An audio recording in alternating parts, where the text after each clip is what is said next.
everybody, welcome to this week's episode of Overcoming the Wednesday Hump.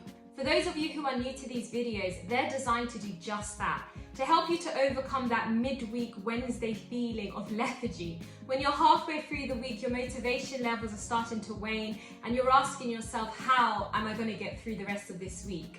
These videos are designed to lift you back up and to give you that inspiration and that motivation to keep driving forward in the direction towards your goals and your dreams for the future. Now in this week's video, I want to talk about imposter syndrome. What even is imposter syndrome? In simple terms, imposter syndrome is a feeling of not belonging. Despite having the credentials, despite having the skills, despite being a suitable candidate for the position that you find yourself in, you still almost feel like you just got there by chance or that some positive discrimination acted in your favor. In this week's video, I want to challenge those emotions and challenge those thoughts. And I want to encourage you that you belong exactly where you find yourself right now. And not only do you belong there, you are an asset, and it's really important that you're in this position. Now, usually people who experience imposter syndrome are from underrepresented backgrounds, or they're from a background where most of that organization is not made up of individuals sharing the kind of background that you come from. And so that is why you feel that sense of not being aligned or being out of place. But the reality is we live in a diverse world. Society is made up of people who come from all different backgrounds and all different classes. And it's important that our organizations are a reflection of this diversity in the community. And this is because the decisions our leaders are making need to reflect the society that they're serving. If the leaders of an organization or an institution are only comprised of one type of person, their decisions, their thought processes are going to be skewed because they're only going to be able to relate to a certain type of experience. Even though they may be aware that people from different groups have different challenges, being aware of it intellectually is never quite the same as somebody who may have that lived experience, as somebody who may be in tune and in connection with people coming from those kind of backgrounds. And this is why it's important that you stand your ground and that you remind yourself and affirm to yourself that you do belong in the environment that you find yourself in. And it's important that you're there. You're a representation of a different type of person, a different group of people. And with that sometimes can come a lot of pressure as well, because sometimes you can almost feel like you're the voice of a group of people, and that is a lot of pressure to bear. But I just want to encourage you that we all experience situations and we all find ourselves sometimes in positions where there is a lot of pressure on us and we do feel like we're carrying a burden, but you're strong enough to carry that burden, because if you were not, you would not have ended up in that position. Now, to share my own example with you, I have experienced imposter syndrome on several occasions. I think the first time I really experienced it, at least in a very striking way to myself, was when I got a scholarship or like a bursary to go to boarding school for sixth form.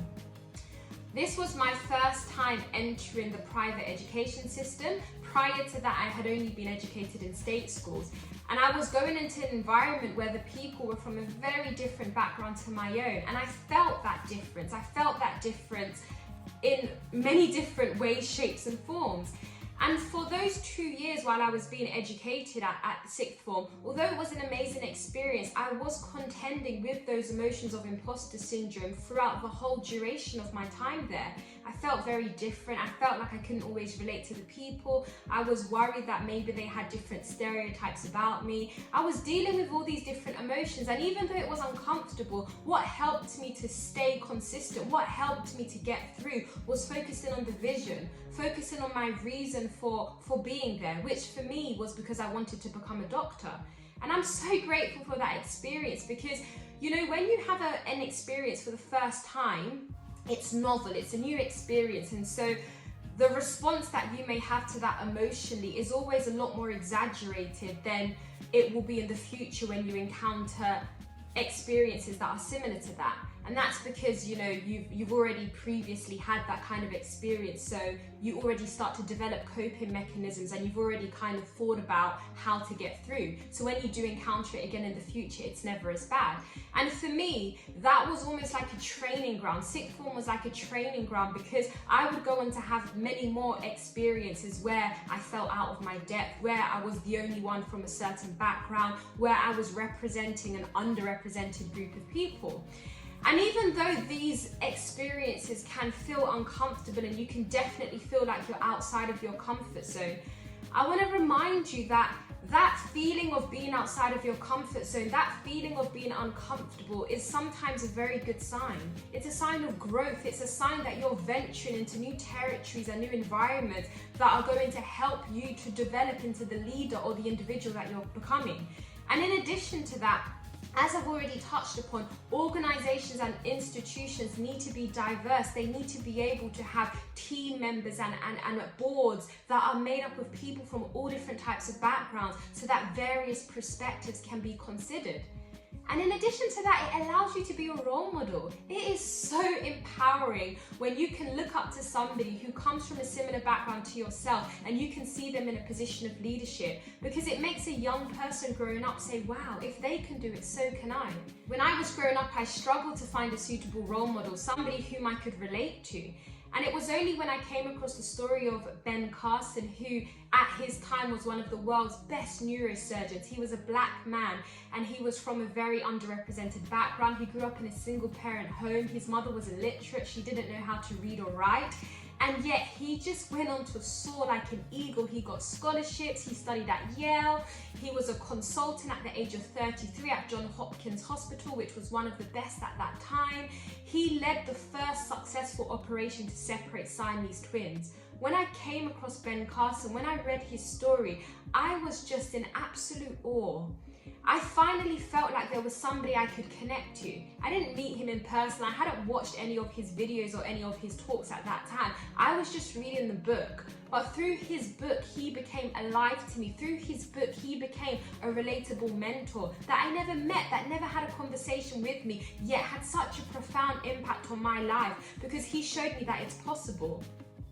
He gave me confidence and encouragement to know that even though at the moment I couldn't really see anybody else around me who I could relate to, through his story, through his book, through his living legacy, I was able to know that it's possible for me.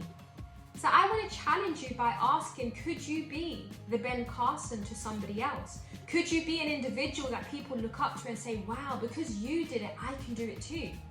When you can start to have a bigger vision, when you can start to recognize that this is more than just you and how you feel, this is about your community, this is about people looking up to you and seeing that you did it, so can I. Having this kind of a thought process really helps you to stand strong when you do find yourself in these uncomfortable environments. And you know, I always go back to the same thing, which is the importance of having a vision board. When you've got a clear vision, a clear understanding of what exactly it is that you want to achieve, when you can remind yourself of your why, that helps you to overcome various challenging environments and challenging circumstances because you remind yourself of why you're doing it.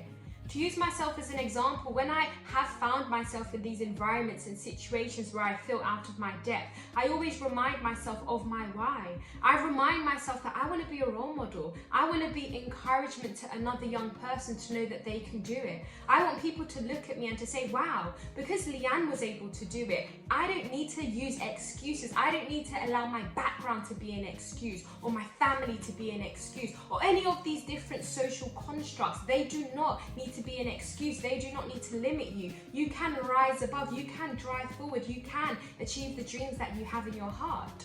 That is my why. That is my vision. And that's really one of the fundamental things that helps me personally to overcome that feeling of imposter syndrome. I really hope that this video was useful to you. Thank you so much for listening. If you enjoyed what you've heard today, please like, subscribe, and follow me on Instagram. See you next time.